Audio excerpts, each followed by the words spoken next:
Hello and welcome to अपनी class. आज का हमारा टॉपिक है the phrase and the clause. तो चलिए शुरू करते हैं। सबसे पहले आप इन ग्रुप ऑफ वर्ड्स को देखिए। इन अ कॉर्नर हिंदी में जिसका मतलब है कोने में, लेकिन कोने में क्या या फिर हम किस चीज की बात कर रहे हैं, तो ये सारी जानकारी आपको इन ग्रुप ऑफ वर्ड से नहीं मिल रही है। आसान भाषा में कहें तो आप वो यहाँ से पूरी बात का पता नहीं चल रहा है। दूसरी चीज ये कि अगर आप इन ग्रुप ऑफ वर्ड्स को ध्यान से देखें तो इन ग्रुप ऑफ वर्ड्स में आपको कोई भी सब्जेक्ट वर्ब का कॉम्बिनेशन नहीं दिख रहा है। देखिए, सब्जेक्ट वर्ब कॉम्बिनेशन क्या होता है इसके बारे में मैंने पिछले लेक्चर्स में डिटेल में समझाया है। आप उन वीडियो को अच्छे से देखिए, आपको इसकी पूरी अंडरस्टैंडिंग हो जाएगी। राइट।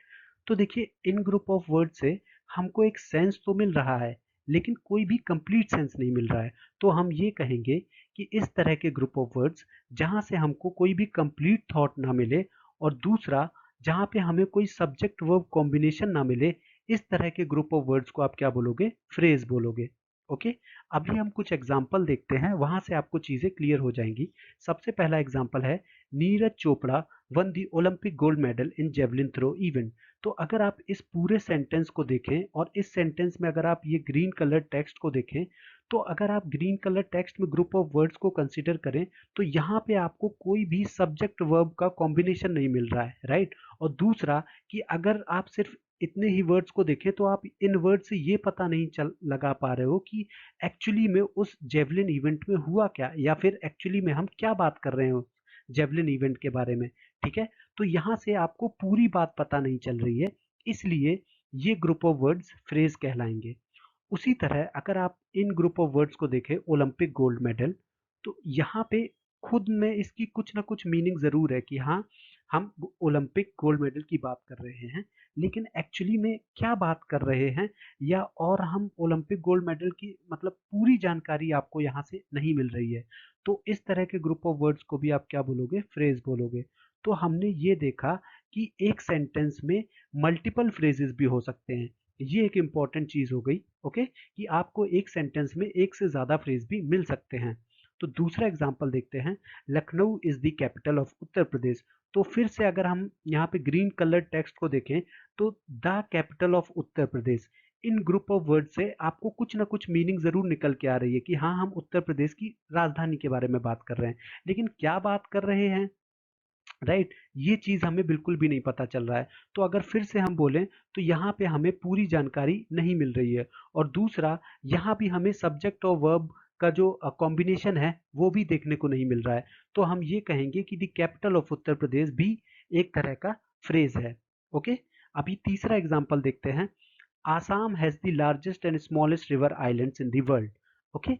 तो अगर फिर से इसमें ग्रीन कलर टेक्स्ट देखें तो वो हमें किसी छोटे और बड़े रिवर आइलैंड्स के बारे में बताता है, लेकिन पूरी बात नहीं बताता। ठीक है। और ना ही इसमें भी कोई भी सब्जेक्ट वर्ब कॉम्बिनेशन दिख रहा है। तो इसलिए ये ग्रुप ऑफ वर्ड्स भी फ्रेज कहलाएंगे। राइट। आई होप आपको फ्रेज की बेसिक अंडरस्टैंडिंग क्लियर हुई होगी। अभी हम नेक्स्ट स्लाइड में चलते हैं, वहां पे कुछ और चीजें डिस्कस करेंगे तो आपको और अच्छे से क्लियर हो जाएगा। ओके।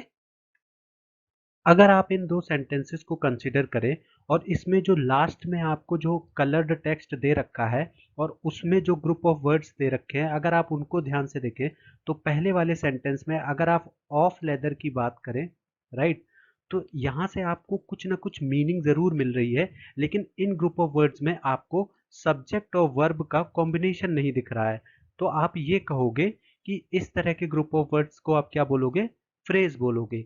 वहीं अगर आप दूसरे वाले सेंटेंस में देखें जहां पे which is made of leather लिखा हुआ है, तो यहाँ पे आपको एक सब्जेक्ट भी मिल रहा है जो कि विच है, और इज जो कि वर्ब है।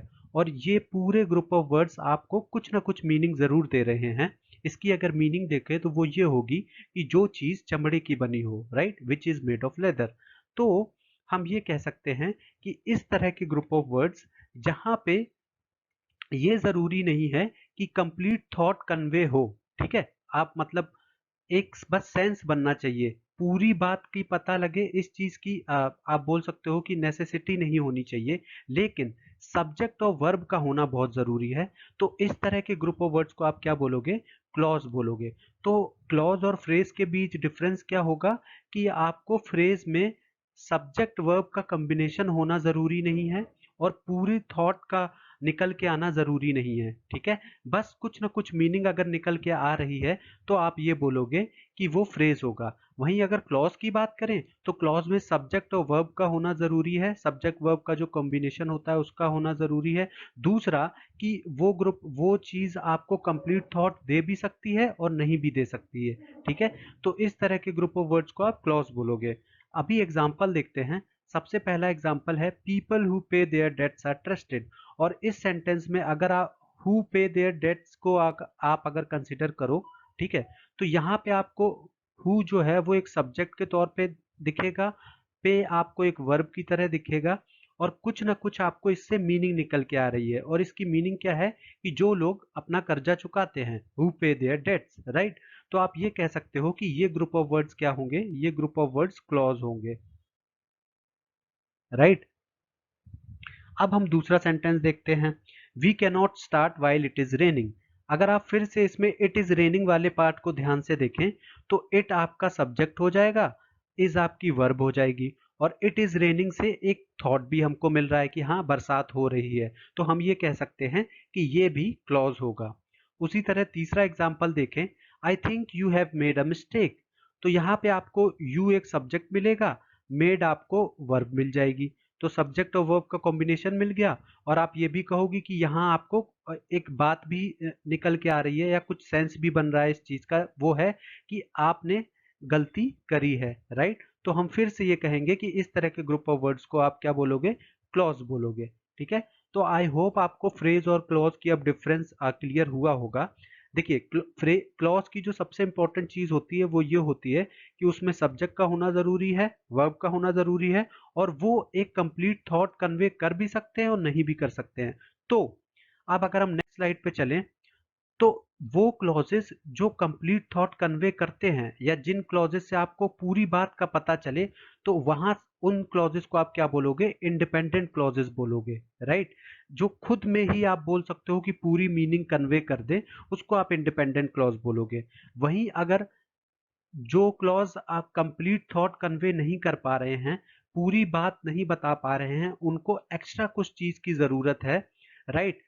लेकिन उनमें सब्जेक्ट और वर्ब है, तो ये तो पहले क्लॉज की बेसिक ही डेफिनेशन हो गई, ठीक है। तो इस तरह के जो ग्रुप ऑफ वर्ड्स होंगे उनको आप क्या बोलोगे, डिपेंडेंट क्लॉज बोलोगे, राइट। तो इंडिपेंडेंट और डिपेंडेंट क्लॉज के बीच डिफरेंस ये होगा कि जो इंडिपेंडेंट क्लॉज होगा वो आपका कंप्लीट थॉट कन्वे करेगा। वहीं अगर आप डिपेंडेंट क्लॉज की बात करो तो वो खुद से कंप्लीट थॉट नहीं कन्वे कर पाएगा, उसको कुछ एडिशनल ग्रुप ऑफ वर्ड्स की रिक्वायरमेंट होगी या एडिशनल सेंटेंस की रिक्वायरमेंट होगी, तो वो पूरी तरह से कंप्लीट हो जाएगा, राइट। अभी हम एग्जांपल देखते हैं। तो अगर आप ये एग्जांपल देखो, even though Sunil likes football, ठीक है, ये पूरे पार्ट को आप क्या समझो, ये जो कॉमा से पहले जो पार्ट है इसको आप फर्स्ट पार्ट समझो, ठीक है। वहीं कॉमा के बाद जो सेकंड पार्ट जो पार्ट है पूरा, ठीक है, इसको आप दूसरा पार्ट समझो, और लास्ट वाले को आप तीसरा पार्ट समझो। तो आप देखो कि हर पार्ट में आपको एक सब्जेक्ट दिख रहा है, राइट, और एक वर्ब दिख रही है। यहाँ पे ये सब्जेक्ट हो गया और प्लेड आपका वर्ब हो गया। वहीं अगर आप तीसरे पार्ट की बात करें तो यहाँ आपको ही सब्जेक्ट मिल गया और एंजॉयड वर्ब मिल गई। और अब अगर सारे पार्ट्स को हम एक एक करके देखें, पहला है even though Sunil likes football, okay, कि यद्यपि सुनील को फुटबॉल पसंद है, लेकिन इसके अलावा क्या। तो यहां से आपको पूरी बात नहीं मिल रही है, आपको पूरी बात कन्वे नहीं हो पा रही है। तो आप ये बोलोगे कि ये वाला जो पार्ट है इसमें आपको सब्जेक्ट वर्ब तो मिला, लेकिन पूरी बात आपको नहीं यहां से मिली, ठीक है। तो आप इस तरह के जो ग्रुप ऑफ वर्ड्स हो गए उसको क्या बोलोगे, डिपेंडेंट क्लॉज बोलोगे, ठीक है। वहीं अगर आप इस पार्ट की बात करो, he played cricket at the weekend, तो आपको यहाँ पे सब्जेक्ट मिला, वर्ब मिला, और इस पूरे पार्ट में अगर आप ध्यान से देखो तो आपको पूरी इंफॉर्मेशन मिल रही है कि वो वीकेंड पे क्रिकेट खेलता था। तो आप ये कह सकते हो कि ये वाला जो पार्ट है ये आपका क्या हो गया, इंडिपेंडेंट क्लॉज हो गया। वहीं अगर आप तीसरे वाले पार्ट की बात करें, and he enjoyed it very much, तो यहाँ पे आपको सब्जेक्ट और वर्ब भी मिला और साथ साथ पूरी की पूरी इंफॉर्मेशन मिली कि वो बहुत ज़्यादा एंजॉय करता था, राइट। तो हम ये बोल सकते हैं कि जो लास्ट के दो पार्ट हैं, सेकंड और थर्ड, यहाँ से ये चीज़ निकल के आई कि जो फर्स्ट वाला पार्ट है, राइट, ये आपका है डिपेंडेंट क्लॉज। वहीं अगर सेकंड और थर्ड पार्ट की बात करें तो ये दोनों ही पार्ट आपके क्या हैं, इंडिपेंडेंट क्लॉज हैं। तो हमने ये देखा कि एक सेंटेंस में कई सारे क्लॉजेस हो सकते हैं कि जिसमें कुछ डिपेंडेंट भी हो सकते हैं और कुछ इंडिपेंडेंट क्लॉज भी हो सकते हैं। आई होप आपको डिपेंडेंट और इंडिपेंडेंट क्लॉज का कंसेप्ट क्लियर हुआ होगा। अब हम चलते हैं नेक्स्ट स्लाइड। तो अब हम डिस्कस करते हैं कुछ और डिपेंडेंट और इंडिपेंडेंट क्लॉज से रिलेटेड चीज़ें। सबसे पहले तो आप इस सेंटेंस को देखिए, some employees are going on strike. ठीक है, तो इसका मतलब हुआ कि कुछ कर्मचारी स्ट्राइक पे जा रहे हैं। तो यहाँ से हमें पूरी बात का पता चल रहा है। दूसरा, इसमें आपको सब्जेक्ट और वर्ब भी मिल रहे हैं। एम्प्लॉयज आपका सब्जेक्ट हो गया, आर आपकी वर्ब हो गई। तो आप ये कह सकते हो कि ये आपका इंडिपेंडेंट क्लॉज है, राइट। और इस तरह के सेंटेंसेस को आप सिंपल सेंटेंस भी बोलोगे। वहीं अगर आप दूसरे सेंटेंस को देखें तो इसमें भी आपको एक सब्जेक्ट मिल रहा है और एक वर्ब मिल रहा है। और अगर हम इसकी मीनिंग देखें तो इसका मतलब ये हुआ कि पिछले दिन जो मौसम था वो कैसा था, बहुत खराब था, राइट। तो पूरी बात का पता भी चल रहा है, तो इसको भी आप इंडिपेंडेंट क्लॉज बोलोगे। तो उसके बाद हमें ये देखना है कि अगर दो इंडिपेंडेंट क्लॉजेस को हमें जोड़ना है एक साथ, तो वहां पे हमें किस चीज को यूज करना पड़ेगा।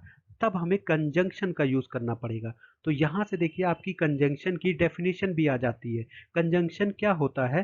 कंजंक्शन वो वर्ड्स होते हैं जो कि क्लॉजेस को जोड़ने में काम आते हैं, राइट। यहाँ पे अगर आप इंडिपेंडेंट वर्ड को भूल जाइए तो उस कंजंक्शन की डेफिनेशन ये आएगी कि कंजंक्शन वो वर्ड्स होते हैं जो क्लॉजेस को ज्वाइन करते हैं, ठीक है। और यहाँ पे अगर हम बात करें कि जब भी कभी आपको इंडिपेंडेंट क्लॉजेस को एक साथ जोड़ना हो तो वहां पे किस तरह के कंजंक्शंस यूज करेंगे? आप इस तरह के कंजंक्शन यूज करेंगे, एंड, बट, और, for, yet, so, nor, right. और इस तरह के कंजंक्शंस को आप क्या बोलते हो? इस तरह के कंजंक्शंस को आप कोऑर्डिनेटिंग कंजंक्शंस बोलते हो, ठीक है।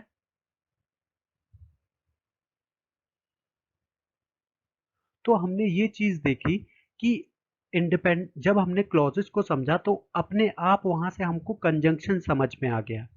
ओके। तो जब भी कभी आपको इंडिपेंडेंट क्लॉजेस को जोड़ना है वहां पे आप कोऑर्डिनेटिंग कंजंक्शन का यूज करोगे। अब यहाँ पे देखिए सबसे इंपॉर्टेंट चीज मैं बताने वाला हूँ आपको, ठीक है।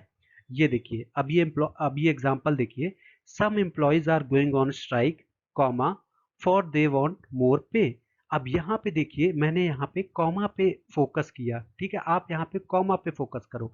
अब बस आप ये समझो कि पहले वाले, अगर कॉमा से पहले वाले पार्ट सेंटेंस को कंसीडर करो, some employees are going on strike. तो मैंने जैसे आपको बताया था, जो सबसे पहला सेंटेंस लिया था, कि ये खुद में एक इंडिपेंडेंट क्लॉज है, राइट। वहीं अगर आप इस वाले पार्ट को देखो, फॉर दे वॉन्ट मोर पे, तो यहाँ पे आपका दे सब्जेक्ट हो जाएगा, वॉन्ट आपकी वर्ब हो जाएगी, और ये खुद में एक इंडिपेंडेंट क्लॉज है। क्यों? क्योंकि ये खुद में एक कंप्लीट आप मीनिंग दे रहा है कि उनको और पैसे चाहिए, राइट।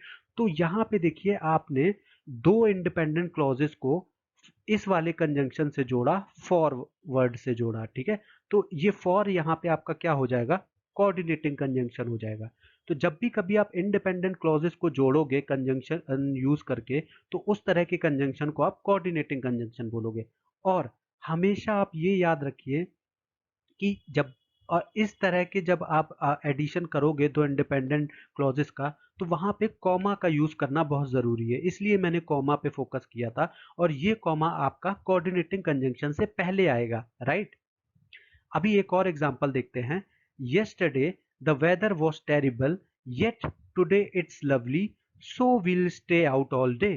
तो यहाँ पे अगर आप ध्यान से देखें तो यहाँ भी आपको तीन इंडिपेंडेंट क्लॉज मिल रहे हैं। पहला इंडिपेंडेंट क्लॉज है द वेदर वॉज टेरिबल, दूसरा इंडिपेंडेंट क्लॉज है टुडे इट्स लवली, और तीसरा इंडिपेंडेंट क्लॉज है सो will stay out all day. तो आपको तीन इंडिपेंडेंट क्लॉज मिले एक ही सेंटेंस में। अब अगर आप ध्यान से देखें इनको किस तरीके से जोड़ा गया है, तो सबसे पहले तो अगर आप पहले और सेकंड वाले पार्ट की बात करें तो इसको येट वर्ड से जोड़ा गया है। और येट आपकी एक कोऑर्डिनेटिंग कंजंक्शन हो गई, तो इससे पहले आपने कॉमा का यूज किया है, राइट। वहीं अगर आप दूसरे और तीसरे वाले पार्ट की बात करें तो इनको सो कंजंक्शन से जोड़ा गया है और इससे पहले भी कॉमा यूज किया गया है। तो आई होप अब आपको चीजें क्लियर हुई होगी कि कब आपको कॉमा यूज करना है इंडिपेंडेंट क्लॉजेस में और कौन सा कंजंक्शन यूज करना है।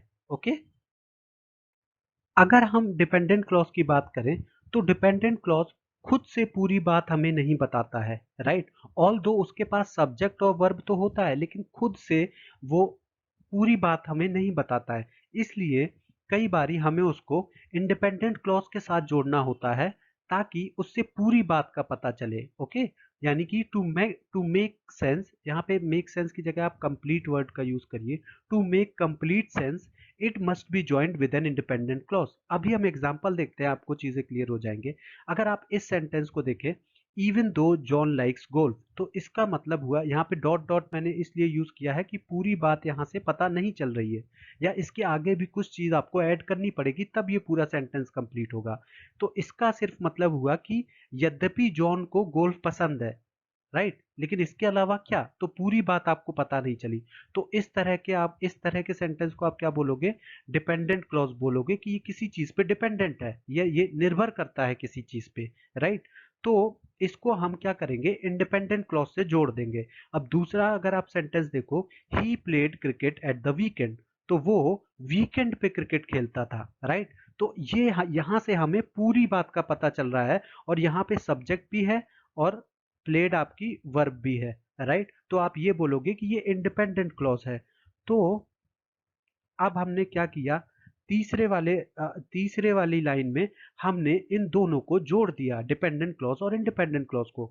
तो ये आपका पूरा सेंटेंस यहाँ पे मिल गया, ठीक है। आपको पूरी बात पता चल गई और आपने डिपेंडेंट क्लॉज का यूज किया और इंडिपेंडेंट क्लॉज का यूज किया, राइट। तो even though John likes golf he played cricket at the weekend, ठीक है। यहाँ पे आप पीरियड का इस्तेमाल कीजिए, राइट। तो यद्यपि जॉन को गोल्फ पसंद था, फिर भी आप बोल सकते हो कि वो वीकेंड पे क्रिकेट खोलता था। तो अब यहाँ से आपको पूरी बात पता चल रही है। तो अब आप ये कह सकते हो कि ये इस तरह के सेंटेंस को आप क्या बोलोगे, कॉम्प्लेक्स सेंटेंस बोलोगे, राइट, जिसमें आपका इंडिपेंडेंट और डिपेंडेंट दोनों क्लॉज यूज हो, उस तरह के सेंटेंस को आप क्या बोलोगे, कॉम्प्लेक्स सेंटेंस बोलोगे। तो देखिए तीन चीजें यहां से निकल के आई। अगर आप आप अगर कुछ जो सेंटेंस रिलेटेड जो डेफिनेशन है अगर आप उनको ध्यान से देखें, तो सबसे पहले तो अगर आप सिंपल सेंटेंस की बात करें तो सिंपल सेंटेंस क्या होता है, सिंपल सेंटेंस में सारे इंडिपेंडेंट क्लॉज होते हैं, राइट। आप बोलो तो कि उस सॉरी सारे नहीं होगा, सिंपल सेंटेंस में सिर्फ एक ही इंडिपेंडेंट क्लॉज होगा, राइट। वहीं अगर आप कंपाउंड सेंटेंस की बात करें तो कंपाउंड सेंटेंस में आपको एक से ज्यादा इंडिपेंडेंट क्लॉजेस मिलेंगे, राइट। और वहीं फिर तीसरी डेफिनेशन ये निकल के आती है कॉम्प्लेक्स सेंटेंस की। तो कॉम्प्लेक्स सेंटेंस किसको बोला जाता है, जिनके अंदर डिपेंडेंट क्लॉज भी हो प्लस इंडिपेंडेंट क्लॉज भी हो, राइट। तो आई होप अब आपको यहां से तीन डेफिनेशन क्लियर हो गई होंगी, सिंपल सेंटेंस की, कंपाउंड सेंटेंस की और कॉम्प्लेक्स सेंटेंस की। तो आपने देखा कैसे इंग्लिश में अगर आप एक कंसेप्ट चीज अच्छे से सीख लो तो और उससे रिलेटेड कई सारे कंसेप्ट अपने आप क्लियर होते जाते हैं। इसलिए कई बार इंग्लिश बहुत कंफ्यूजिंग भी है और साथ साथ कई बार बहुत आसान भी हो जाती है, राइट।